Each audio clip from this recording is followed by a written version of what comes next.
Hello and welcome. It's Canvas the Niger-Delta Roundtable, where I discuss the future of the Niger-Delta region, blessed with humongous resources that arguably have not been able to tap its full potentials. Every week we give time to reflect on topics relevant to the development of the Niger-Delta region and her people. And this week is no different as we here once again to focus on taking the Niger-Delta to a more promising future. And be reminded the program is sponsored by the operator of the NNPC, SPDC, Total Energies Archive Joint Venture, the Shell Petroleum Development Company of Nigeria Limited, headquartered in Port Harcourt. Many thanks for joining us. I'm Adedayo Elushakin. Our topic today is Empowering the Future, how Shell's scholarship programs are shaping tomorrow's leaders. And on this episode, we're focusing on how Shell's scholarship programs are playing a pivotal role in shaping tomorrow's leaders. Shell, a global energy company, is not just about fueling cars and powering homes. They're also about fueling dreams and empowering the future by investing in the education of young, promising individuals. Shell scholarship programs include opportunities for postgraduate, university and secondary school level students, encompassing the Cradle-to-Career Scholarship. The Shell Nigeria Secondary Schools Scholarship Scheme is for host communities in Abia, Akwa Ibom, Bayelsa, Delta, Edo and Imo and Rivers states. Every year, an average of 2,600 post-primary scholarships are awarded in the 7 states. The secondary school scholarship scheme is to help students pay through school as well as enhance academic achievement in host communities. The scheme, which is also a welcome relief for many parents and guardians in the education of their children, has become so popular that annually thousands of parents and children look forward to it as a golden opportunity.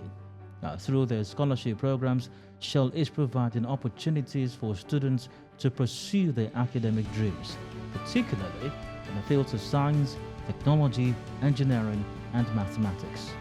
Now, these scholarships are not just about financial support, they're about nurturing talent, fostering leadership, and empowering the next generation of innovators and thinkers. So stay tuned as we delve deeper into this inspiring initiative. We'll be speaking with a scholarship recipient, exploring her journey and understanding how these scholarships are transforming lives and, in turn, our future. Again today, the topic on Canvas is Empowering the Future, how Shell's scholarship programs are shaping tomorrow's leaders. And my guest on the show today is Dr. Nimi Crystal Amakri. Dr. Nimi Crystal Amakri is a medical doctor. She's also a social media content creator. Dr. Nimi Amakri, hello, welcome to Canvas, the Niger-Delta Roundtable. Hi, Dayo. Thank you. It's really good to have you here, by the way. And once again, thank you for agreeing to do this. All right, great. Let's get straight to it then. I do have a couple of questions for you, and I think we'll start with this one. Let's start with some background. What was your life like as a child? I don't think any child notices that maybe everything is not available. I had my parents, I had my family, I had my friends, and so I think my childhood was perfect. It was okay. I think you need to grow up and then see what other people have before you realize that perhaps yours was not as ideal. So yeah, I think I had a great childhood growing up. Mm. Now, pardon me, my probing further, but you said something about seeing other person's experiences. I realized maybe yours wasn't so ideal. Exactly. What did you mean by that? Yeah, I mean, you need to grow up, then see that, okay, perhaps things are a bit easier for maybe colleagues, maybe some friends, classmates, maybe these particular things that you didn't have, but you didn't take notes that you didn't have them. But now you see them with other people, and you're like, okay, seems like there's some disparity. Can you talk about it, especially in your experience? Can you talk about? Is there anything you're comfortable talking about that you didn't have and you realize as an adult that maybe my life would have been better as a child if I had had this? Okay, not necessary. My mom always had high standards for education, even if a lot of things she wanted were beyond her reach at that time, right? So she used to try and do her best to send us to, you know, as like the best schools that maybe she could afford and all that. So it was not until I got to those places I realized that, there were parents that used to always have lunch for their kids. They used to pack stuff for them. They used to pick them up straight after school. I didn't have all of that. Do you get? It was more difficult for us to come to that school and go back than it was with my colleagues. Their meals used to change every day. I didn't know because we always used to eat rice. Do you get? We used to eat rice, fried rice on Monday, jollof rice on Tuesday, rice and stew on Wednesday. Do you get? But they had the mixture of other things. After a while, you get to notice all those stuff. Did it affect you? Not in any way that really matters, right? But I think I just noticed that these people had more access to, Things other than rice. Yes. Yes, I bet. We used to wait outside, look for how to get the cheapest transportation back home and all that. But them, the drivers, it wasn't. My mom did her best, Sha, and I love her for it. Thank God for mom. Yes. All right, fantastic. So that's that. In spite of the situation with rice and not having drivers come pick you up from school, even though that would have been really nice, I'm sure. You must have had dreams still. I don't know how much rice you saw in your dreams, but when you weren't dreaming about rice, what dreams did you have as a child growing up? What did you want to become? To be honest, I am what I wanted to become. I wanted to be a doctor. I didn't have any other. It was just that I knew what I wanted as a child. So you're saying that when you first started thinking or dreaming of what you'd like to become, when you grow up, you know how it is even in primary school. I don't know if you ever wrote any of those essays or comprehension, whatever. Yeah, definitely now. What did you want to become? I wanted to be a doctor. It was a fixed thing. It was very fixed. When did you realize this? So as long as I could remember, right? As long as I think that maybe I was also a bit influenced. So my mom works in the hospital. So yeah, and she wanted to be a doctor, but she couldn't because she was the first generation student. In fact, my mom was going to school when we were going to school. So the first generation student thing is even, we were going to school together. She was trying to get her university degree at the same time and everything.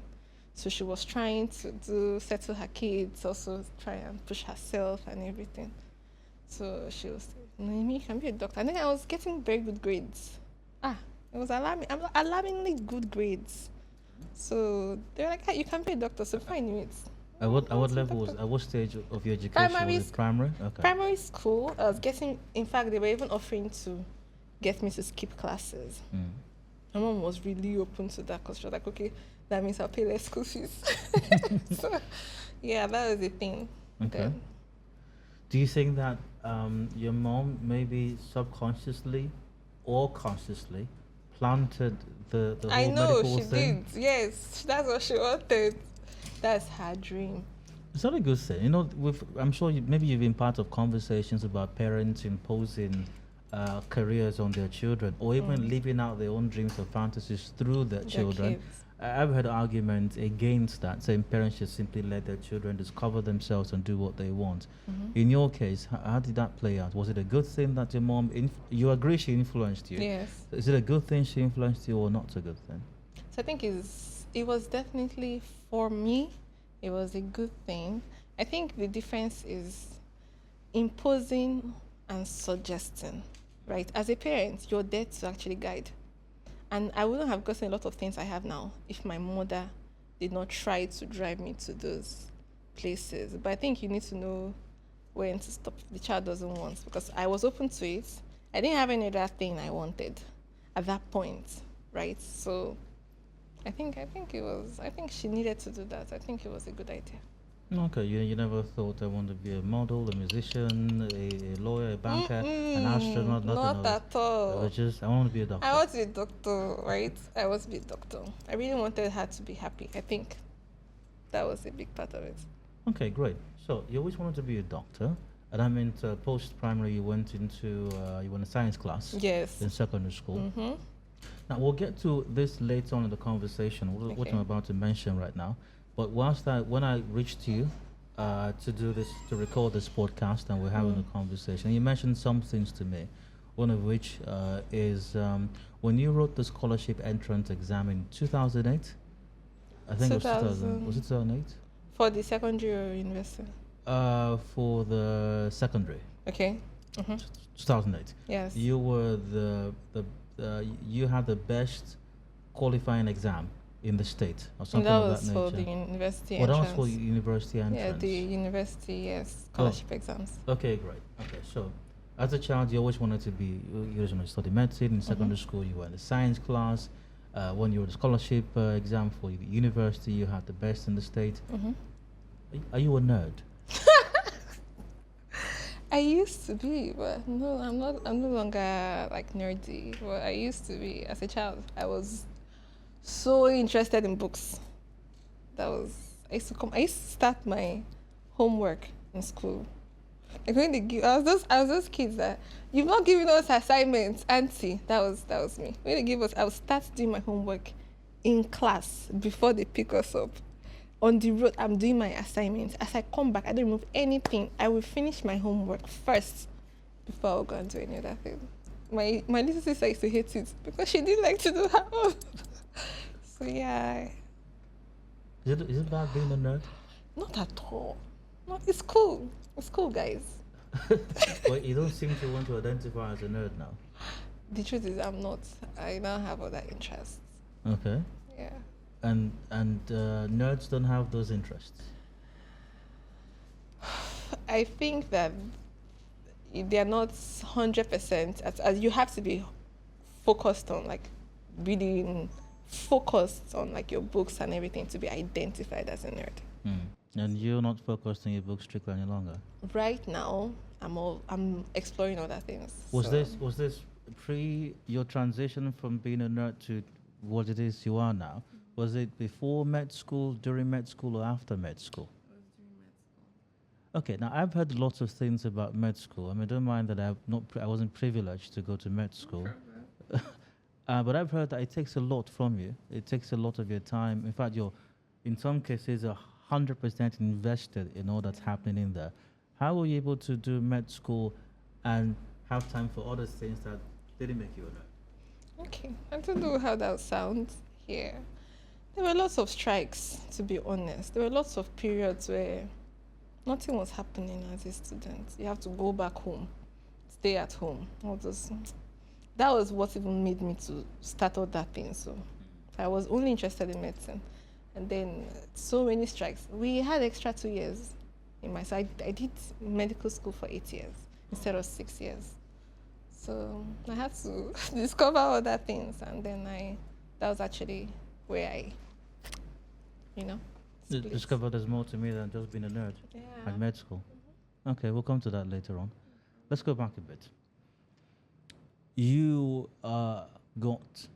you were the recipient, or you had been or have been the recipient of 2 scholarships from Shell Nigeria. The first one, secondary school scholarship, and the other one for the university. We'll come to that as well. But and I hope you don't mind my asking this: why did you require a scholarship? I mean, scholarships really aren't for everyone. I mean, they're specifically for certain persons. Usually, they require them or they need them, which is why they apply for them in the first place. Why did you need a scholarship? The scholarship was going to be a big relief for my mom. So that was why she was looking for anything that would reduce the weight that was on her. My mom was solely responsible for my education, my sister's education, her own education, our living, everything. It was just on her. So, yeah, I think There were times, school fees drive, we were not able to meet up a lot of times. That happened. So I think we needed the scholarship. Can I ask about your dad? You've mentioned your mom a lot in the course of this conversation, and that's perfectly fine, by the way. But was your dad in the picture at all? I don't want to talk about it. That's fine. So we move on then. So you required a scholarship for secondary school, and how did you learn about the Shell Nigeria Secondary School Scholarship Scheme? How did you first know about that? Okay, so I was in primary school at the time. We're just about to enter secondary school. So my mom brought the form. She said she had it from the local government. So it was the local government chairman, I think, that she had met and asked about the scholarship. So anything that could be done for the children of that local government to just help them out. So they mentioned that there are a few, I think they mentioned that SPDC had the scholarship. So she was like, okay, give me the form. So we filled it and everything. I think that's how she knew about If you don't mind me asking, what local government was that? Asaritor local government, Asalga. Okay. So your mom came in one day and she said, here's a form. Oh, how did that happen exactly? Do you remember? No, of course I don't clearly remember. Okay. But maybe they may have put some word out about it. That maybe there are some forms for those that want to. No, I'm take their talking about children to your school. mom, how you got to know about it. How did the mom inform you about the scholarship opportunity? I can't remember. Okay, I fine. can't remember, but she told me that there was an scholarship exam Okay. I was going to write. Okay. Did that concern you that you had to write this exam? And I'm sure even at that age, I mean, I'm still somebody's child, but I was much younger at some point in my life, so I know how stressful this can be for parents, and children know as well. Even at a young age, you know what mom's going through. You know. So, did that put any extra pressure on you, knowing that if I ace this exam, if I get this scholarship, it's going to be good for mom. It's going to be good for me as well. Did that put any pressure on you? I think it I don't know how to put it. It did, but not in a very negative light. Not pressure, oh my God, what am I going to do if I don't get it? Yeah. More of, I need to get it. I need to get it, right? Because my mom, I need to get it. So I had to do my best to write the exams. Was it tough for you? Because I remember you mentioned when you were in primary school. I mean, you were an A student. You were getting. I think you just was like alarmingly good grades or something. Alarmingly good grades, yes. So the scholarship exam was a breeze for you. Yeah, I don't think it was tough. Even the university one, I don't think it was tough. Okay, so how did you hear about the results of the? Let's just stick with the secondary school one for now. Okay. So do you remember the day you heard the results of the exam and you qualified? No, I don't remember. Okay, but you did anyways. You qualified. Yes, they even called me for one. I can't remember the program, but I know it was so bougie because after the program, like, it's burnt in my memory. People that seemed successful, like, as a child, I was realizing that there was a world that I didn't know of. So they hosted it in, there's this hall on Stadium Road. It used to be very big then. And it was the first time I was seeing that kind of place. And then people, immediately we got there, my mom called the person she was corresponding with. They came to pick me up, like me, like small girl me. And like, hey, hello, we're from Shell. I'm like, okay. And I was seeing everybody was like looking good. They were like wearing their heels and they were walking and people were coming to the stage and they were talking and they were treating me so special. I'm like, wow, like there's something here. Like, it was my first exposure to success in a light. Like, I wanted to be that. I wanted to just be that because that was not what I was exposed to before now. Okay. And there you were. And that made it certain for you, I've got the scholarship, right? Yeah, I knew that. Okay, yeah, I'm in. Okay. So how did it go in secondary school for you with the Shell scholarship? How was secondary school for you, basically? No, you were on the. I know for the secondary school scholarship, Shell's got different kinds. They've got the regular or normal, or it's not. Doesn't make it any less anyway. Scholarship, secondary school scholarship program, and then they've got a Cradle-to-Career scholarship program, which takes you to specific secondary schools. Well, you got the other one, the secondary school scholarship, which meant you stayed in a secondary school that you got admitted to on your own, and then Shell took care of. How did that go? Yeah, they took care of the tuition. Okay. So they just settled the bills at the end. So I think every year they just make the payments and everything. Okay. So how was secondary school for you, basically? I think it was pretty chill. It was okay. Like, it was a breeze. Oh. I didn't read as much as I read in university, that's for sure. It was easy. I was doing well. I was taking first position. It was sort of boring. Like, I was always and then I was the SP girl at the end. I got awards at the end. So yeah, it wasn't so tough. I would give almost anything to see nerdy Nimi. You have a picture? I didn't bring anyone. Okay, maybe share with us later. You're Do you mind if we infuse it in the finished product of this? Yeah, I even have a picture that day that I was invited to that hall. I will look for it. My mother bought me a suit, a purple suit with a black skirt. I love that suit because it was the first time I wore it. I went there, so Do you still I have have a it? picture of Do you that. still have the suit? No, the suits I wore it so many times. What's it like? It was a purple suit. We had the mark like this. So maybe you share the picture with us later, I will. and we can put it in this video. That's fine. Okay, we'll do that. So, at the end of secondary school, you had to write your common entrance exams. Come on, you aced that also? Okay, not common entrance. Common entrance is to secondary school. But you had to write your O levels. Yes, the SSC. SSC. Exactly. How did that go? It went well. I did well, but I didn't do as well as I thought. Okay. Right? I thought I'd get like 20 A's. I didn't get as much A's Okay. as I thought. But I think it was still pretty good. I got into medicine and surgery, so. Okay. Great. After all, you always knew you wanted to study medicine, and then, fine. Thank goodness you got the Shell scholarship. Secondary school was a breeze for you. You constant A student, alarmingly good grades, to borrow your expression again. And then secondary school was over. You decided, or it was always natural you were going to go to university? Yeah. It was. My parents didn't have that. It wasn't as easy for my mom. When she was about to go into university, she lost her parents. So she wanted, in fact, we were going to go to university. It wasn't even a topic of discussion. It was fixed. Of course. Something she couldn't get, so you're going to do it. And then he needed another scholarship. You were much older now, as I'm certain. So, was there a conversation? Did you have a conversation with your mom, or did the mom have a conversation with you about how we're going to take care of the bills in uni and where the money is going to come from? And we managed to get another scholarship. Did that happen?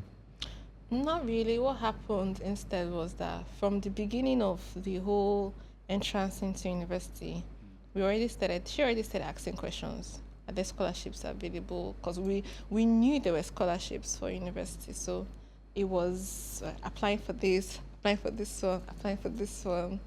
Do you get? So we applied for a few of them. Okay. So you were going to go into university, that was certain already, and then you needed another scholarship, and then you went the Shell way again.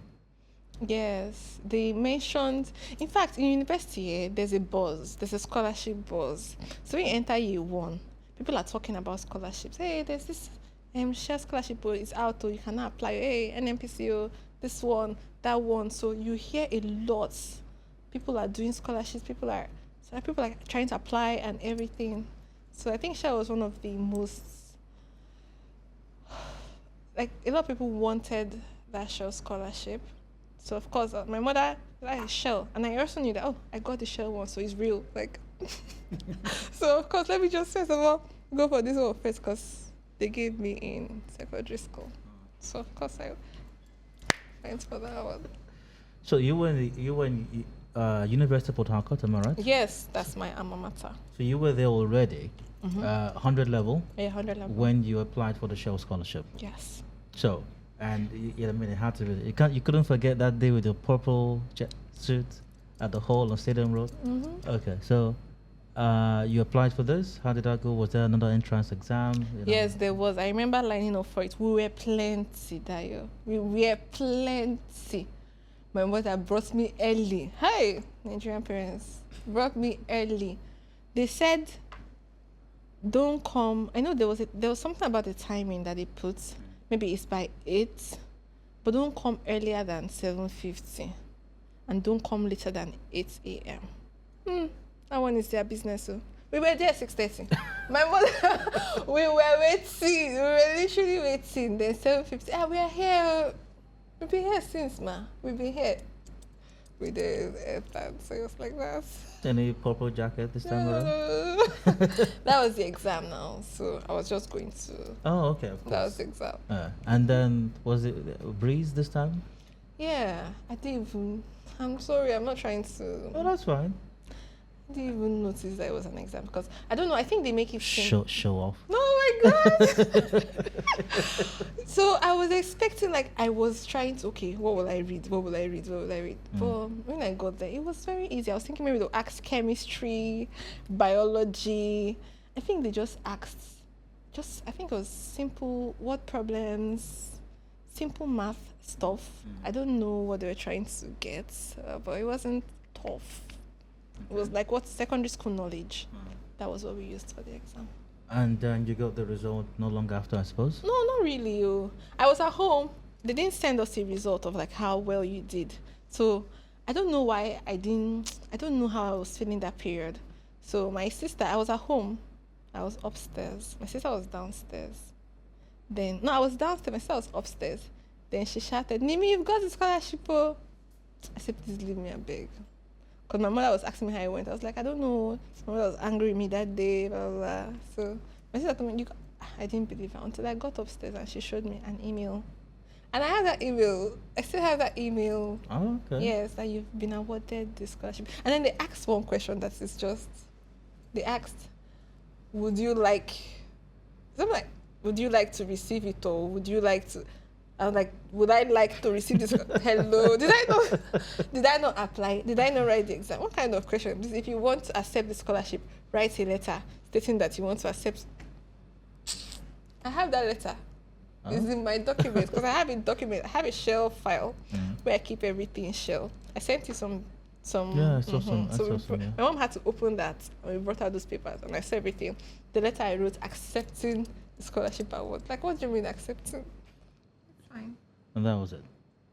I don't. Let's not ask about the secondary. You might not remember. You're much younger. But for the university, do you remember how much you got for that?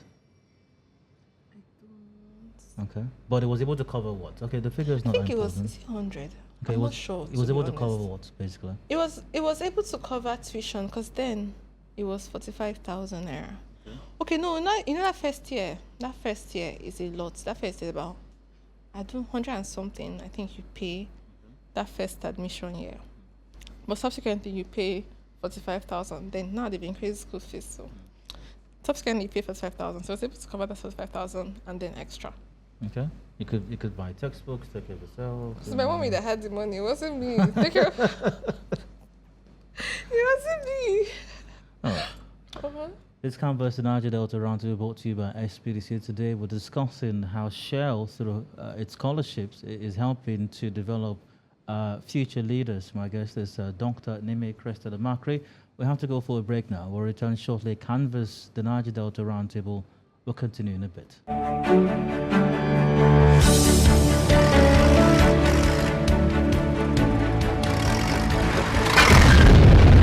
Our yellow and black markers indicate pipeline and flow line right-of-way boundaries. Your activity could impact on the buried high-pressure hydrocarbon pipelines and flow lines, leading to possible leaks and explosion. Please keep off. Do not engage in sand mining or any form of excavation, pipeline vandalism, oil theft and bush burning within pipeline and flow line right-of-way. Do not farm, trade or locate any business on pipeline and flow line right-of-way. It is against the law to apportion land, sell or build on pipeline and flow line right-of-way. Maintain a setback distance of at least 30 meters or about 100 feet from the right-of-way boundaries always.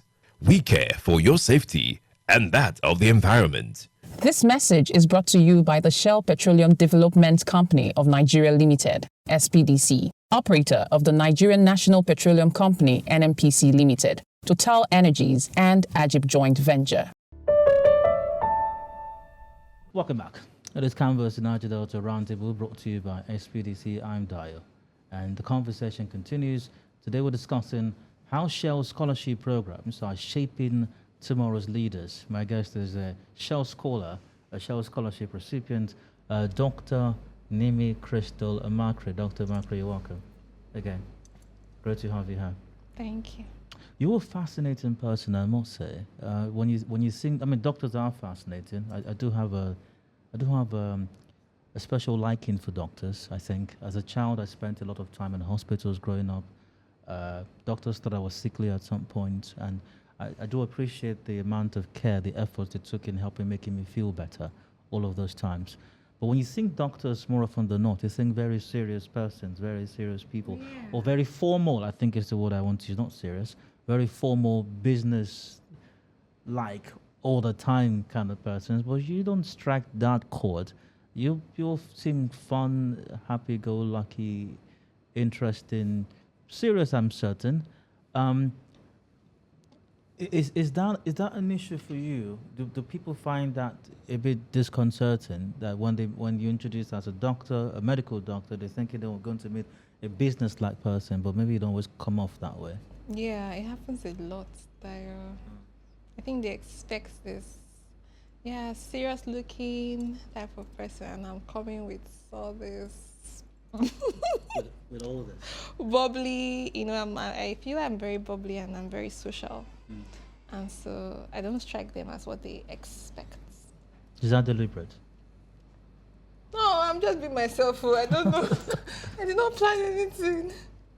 So, I think we're at University of Port Harcourt now. Yes. You're into studying medicine. Mm-hmm. You wrote the qualifying exam. Mm-hmm. You got an email saying that you got a scholarship. Your sister informed you. They're asking you a funny question. I said, "Well, you want the scholarship or not?" I say, "How now?" How now? Of course, you accepted it.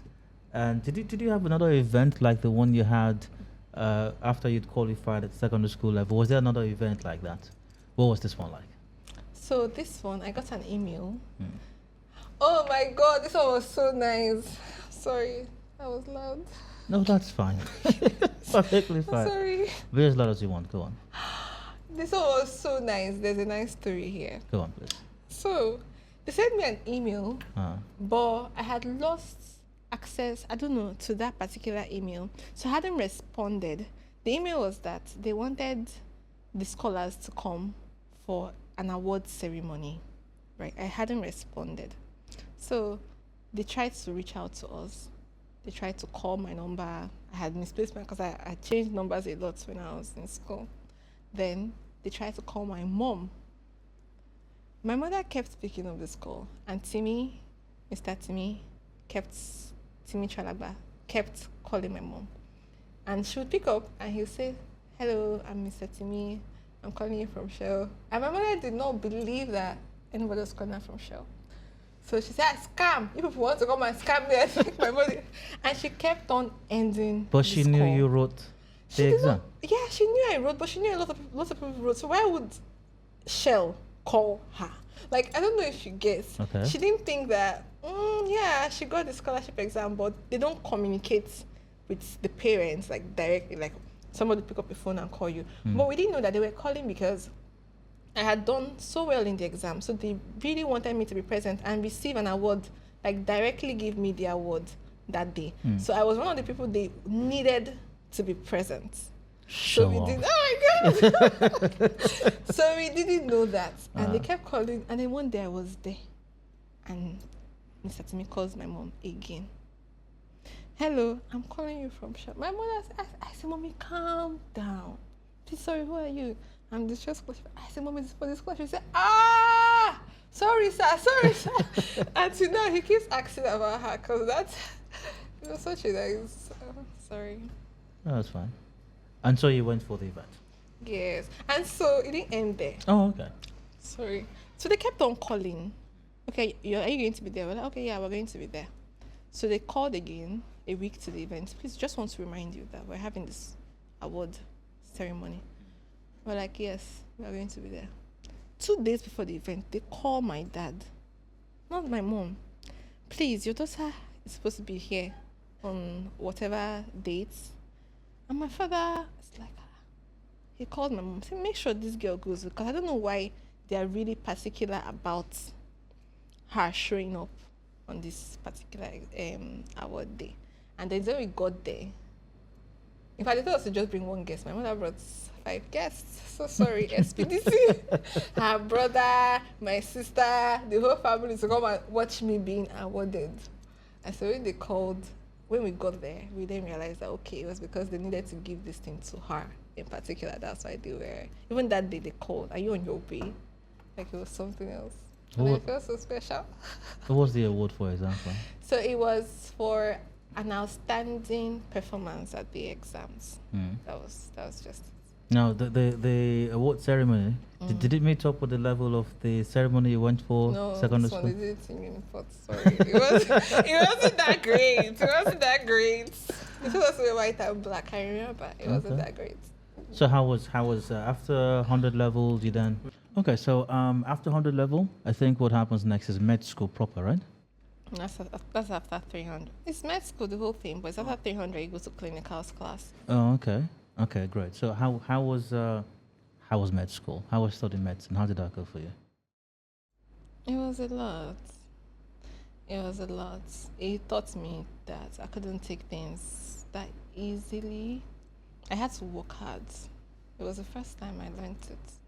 Like I used to read, but then I used to just like reading. I used to just like my books.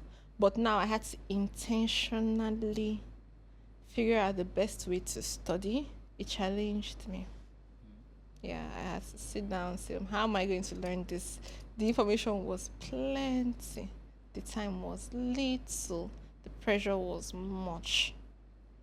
And so it was a lot. But thank God we passed through it. And what was the toughest part of med school for you? 500 level. That was pediatrics and ONG. I lost a patient that was very close to me. I liked her. Then she died. I'm sorry to hear that, but what was the condition or situation? It was prolonged labor. So she had the rupture, uterine rupture. And the unborn child? Died. And what did that do to you? It broke me down. No. My mom had to come and pick me from school because I stay in the hostel, yeah?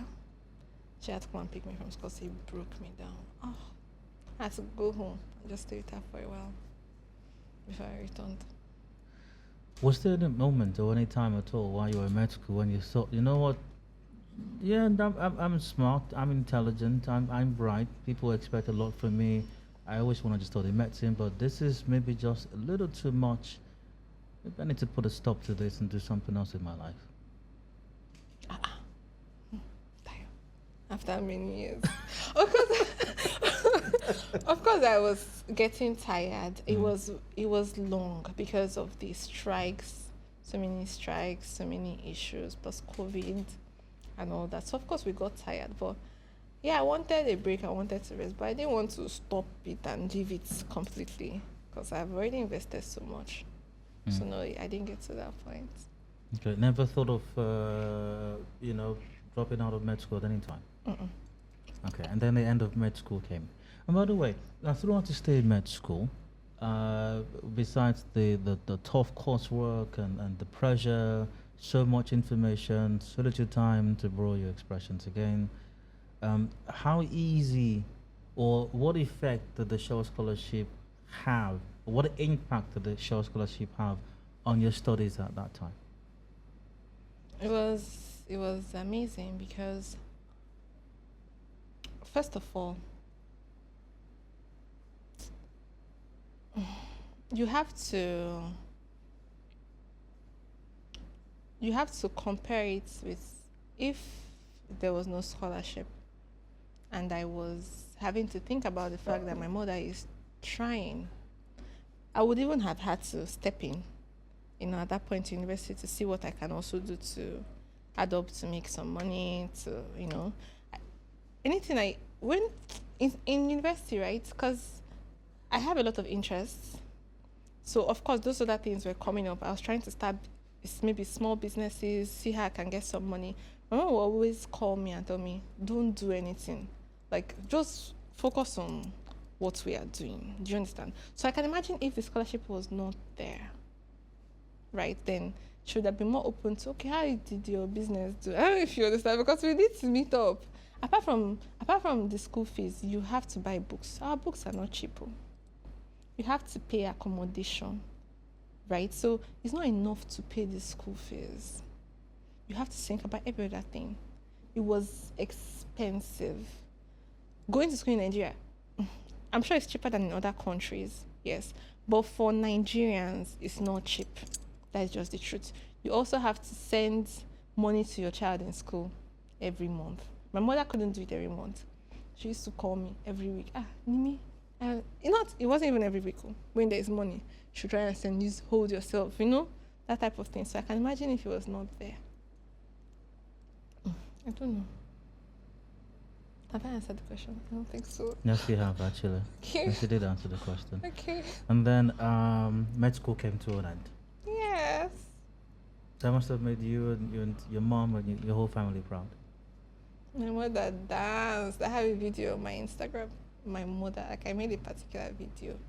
My mother's dream of becoming mama doctor realized. So it was a happy day for everybody. And do you think maybe Shell played some role in delivering that happy day? You're asking me the people that funded it played. Please, Dara. Please. Med school was 6 years. It was actually 8 years, but it was 6 years of tuition. Secondary school was 6 years. You're talking about 12 years of paying somebody's school fees. If there was a man, maybe a chief or like one big businessman that you know, and that person has paid your child's school fees or paid your school fees for 12 years, would you, which role did he play? The role is not a small role now. It is a role. It is a proper, it's like when to meet, what do you mean? Which day? Which time I'm coming? Do you get? I'm coming. We have a special relationship, I'd like to think, me and Shell. Of course. What stage are you now in your education? You done with med school? You're a doctor now? Yeah, I've done my housemanship. Okay, where did you do that? In University of Port Harcourt Teaching Hospital. Okay. EPTH. For 1 year. Okay. So I'm about to do my NYS now. Okay. Serve. Okay, you're going to serve. Yeah. Do you know where you're serving yet? Not yet. Okay, all right. Now, but you are going to serve. Yes, I am. Okay. What happens after service? So after service, right now there are different paths for doctors in Nigeria.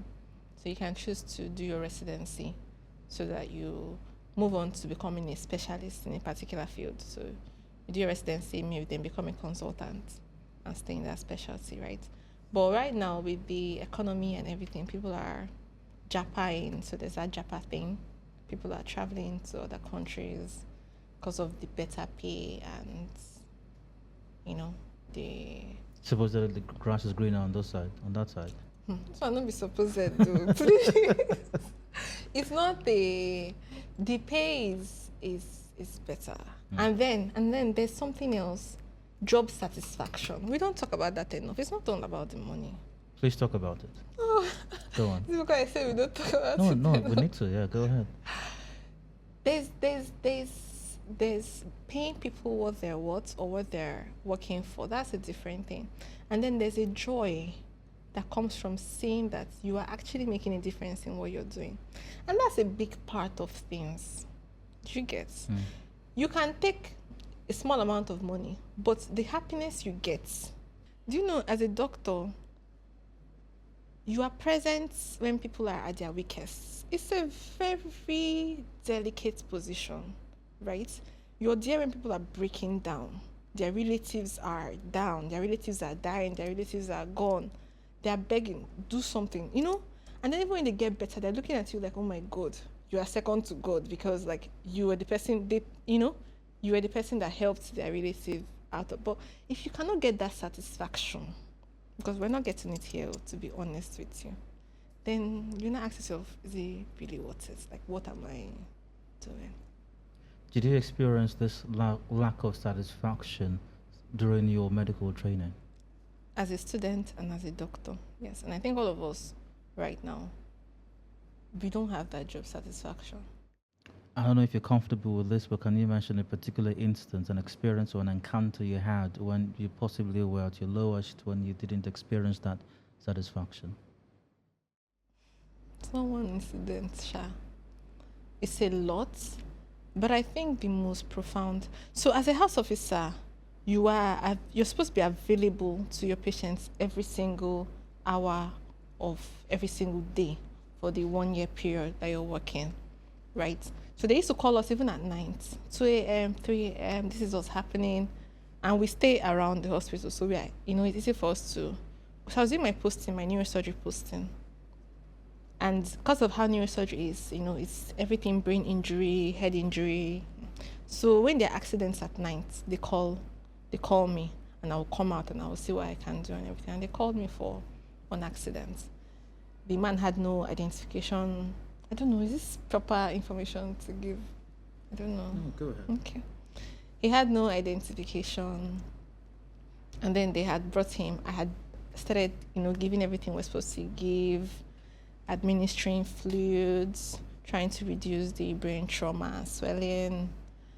I had even put a neck collar to just stabilize his neck and his head and everything.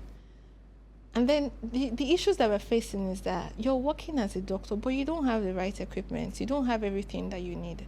Sometimes we have issue with power. Sometimes we have issue with water.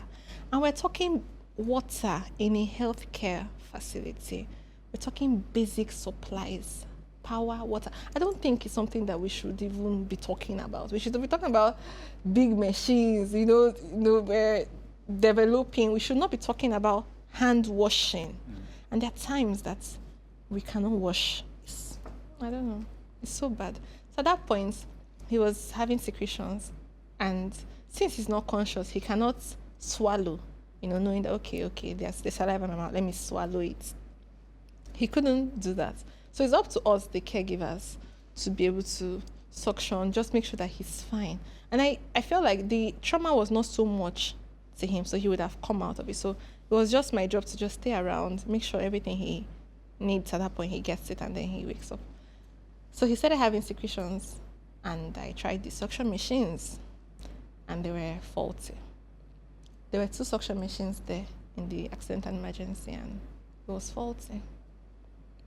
I did my best running around, going to other departments. We don't have our own are spoiled. And this is actually the state of a lot of things, right? We want to work and there are no hand gloves. A lot of things are not available and you cannot do proper work. The patient has to go and buy everything, cannulas, injections, they're buying everything. So the system is bad. And I was trying to suction him and it wasn't working. And in front of me, that man actually died.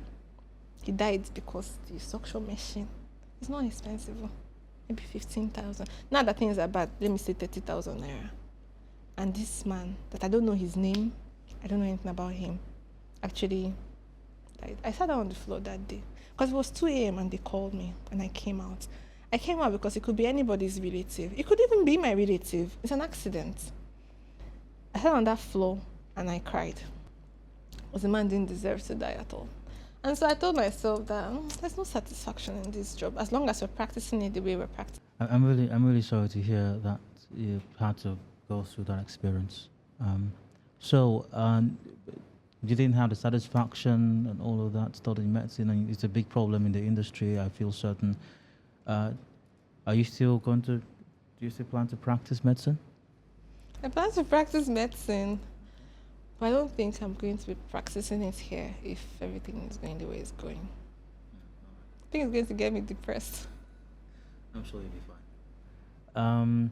But as we wrap up the conversation, I observed when I did the introduction of you earlier on, when you told me about yourself while we're discussing for this recording, you mentioned, and I've seen evidence as well online, that you're also a content creator that is interested, a trained medical doctor who is a online social media content creator. You've got a vibrant Instagram page, YouTube and the likes. How did that come about? Oh my God. It was during the strikes. I saw one contest for 6 million naira. Like if you submit a video and then you're picked as the best, you get 6 million naira. It was Forever Wine that we drink. Oh my God, I have to do this because that same strike, I had taken a small course in video editing. So like, okay, I'll use the skills I've learned and I'll do this thing. And I did it, Tayo. Do you know that I got up to the finalists, the top 10 finalists for that thing. They flew me out to Lagos, accommodation in, it's very nice. I forgot the name of the hotel. Everything took care of us. And then I ended up as the first runner-up, so I didn't win. But I got a contract with Everwine. And Everwine is an international company. So that opened me up. They were paying me monthly salary. It opened me up. Other brands were reaching out, paying me money to show up for their videos, hold their products and everything. And I knew that, there's something here. And then my personality just worked with it. People liked me during the contest. I had the most liked posts. People just wanted this particular one to win and everything. And then that just birthed the whole thing. And I've been there ever since. YouTube right now even pays me, so I'm a YouTube partner. So I think it has been going pretty well. Congratulations. Thank you. And so we're wrapping this up. But final words, if you were to, in a few sentences, describe Shell's impact in your life, just in a few sentences, how would you do that? I would say that the Shell Scholarship is a relief. It's a relief. The country is hard, and Shell has eased the burden on my family, and I'm grateful. Thank you for your time. Thank you. And that to wrap on this edition of Canvas in Niger-Delta Roundtable, brought to you by SPDC. Thanks for joining us. We did discuss empowering the future, how Shell scholarship programs are shaping tomorrow's leaders. And I've had the pleasure of speaking with a Shell scholar, a recipient of the Shell's scholarship, secondary school scholarship, also university scholarship as well, Dr. Nimi Crystal Amakri. Dr. Amakri, thank you once again for coming on the program. It's been great having you here. And I wish you all the very best in your future endeavors. Thank you, Dave. Thank you as well for watching and being with us. And live your dreams. At Shell, we are about powering lives, helping you realize those dreams. Partner with us, won't you?